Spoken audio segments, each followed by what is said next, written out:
The topic of today's panel is making strides in counterparty credit risk. It's very important today. We live in a very liquid, very dynamic world when every day brings some news about new exemptions, about new deadlines.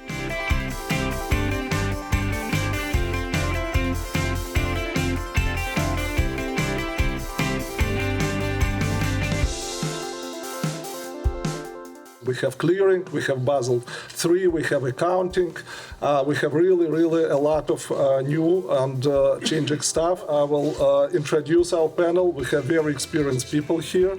Everyone has 15 or 20 years in financial industry. Left on your side, we have Tanvir Bhati, a global head of valuation control and analytics group in Citi. Next, Frank de Jong, his partner in Ernst & Young. He leads quantitative advisory services across EMEA, also a country leader for risk advisory in Belgium. Next is Duncan Richford, currently head of capital optimization, co-head of CVA in CBA, Commonwealth Bank of Australia. Myself, I came from quantitative background. Now I am head of research with Quantifi. Tonight we discussed a broad range of questions. We did some preparation and we talked which topics we think will be most interesting for our audience. And because we didn't know exactly what audience is, we tried to stay broad. Judging by questions, I think audience appreciated this. They asked questions.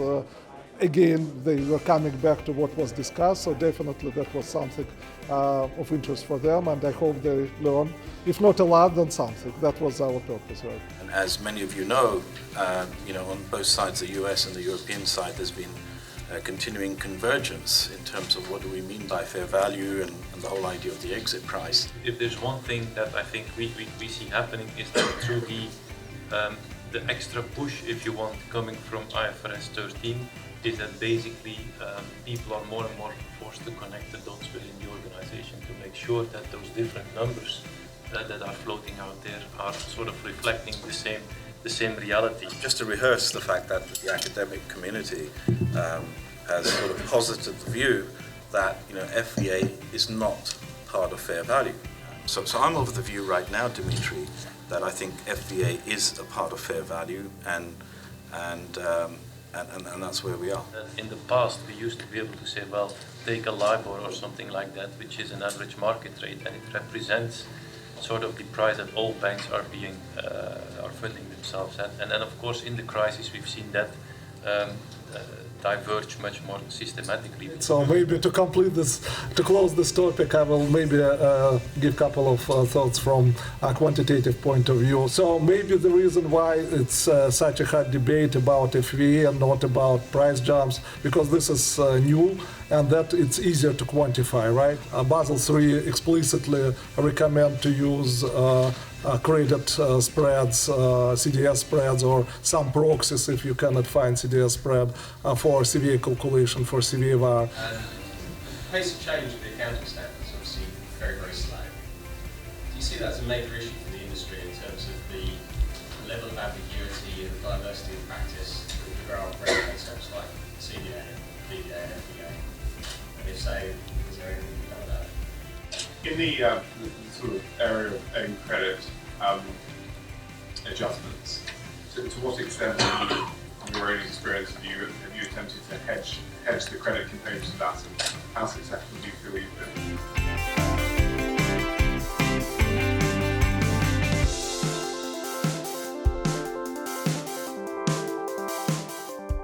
Well, I think it was a good opportunity for us to be part of a panel in a multidisciplinary way. We had some systems angles, we had some pure modeling angle, we had some industry expertise, and then obviously as privileged observers to the industry, we have a role to play in this as well.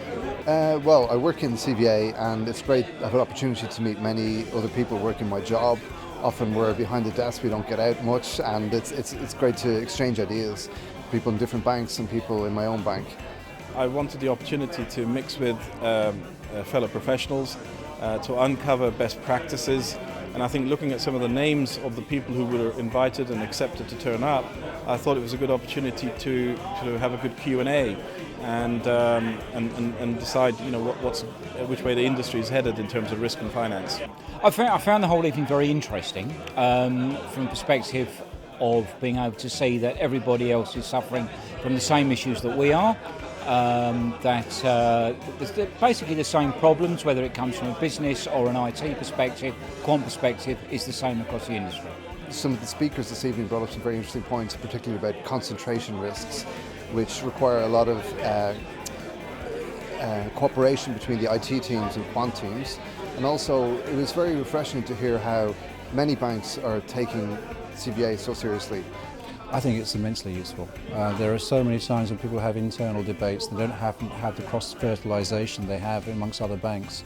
And I think the great point, apart from the presentations that are made, is the mingling afterwards, where you have a chance to be able to sort of talk quietly amongst practitioners, ask the questions that perhaps people aren't quite brave enough to go and do in front of an audience, but actually get a fuller answer as well. The people who stick around for the networking are clearly passionate about what they do, and that's the sort of person that I am. I'm quite passionate about finance and risk, and so it's an opportunity for like-minded people to get together. I've enjoyed the evening. It's confirmed a lot of what I thought, which is interesting and useful as well. So yeah, it's definitely worth doing. We can read a lot of documentation. We can read a lot of things on the internet about it, but it's better to meet people and you really see the risks they face on a day-to-day basis. It's one of these places where you realize that you're never faced alone with the same challenges, and therefore exchanging views is always an enriching experience.